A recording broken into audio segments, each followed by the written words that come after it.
Endi navbat svejiy go'shtlarga keldimi? Kechagina o'zining muzlatilgan go'shtlari bilan butun O'zbekistonga dong taratgan Chartak Fidani kompaniyasi Belorussiya davlatidan svejiy buqa go'shtlarini olib kirayotganligi aniqlandi. Bir yoki ikkita emas, naqd 5 ta fura bugun O'zbekistonda qad rostlab turibdi. Bularning hammasida Belorussiya svejiy buqa go'shtlari. Eng muhimi esa bu go'shtlar bozor narxidan 2x arzon, ya'ni 82 ming so'mdan. Restoran, kafe, oshxona egalari va tadbirkorlar bu imkoniyatdan unumli foydalana olishadimi?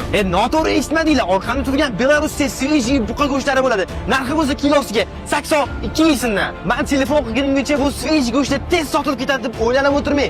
Bu go'shtimizdan katta ob'yomda keldi.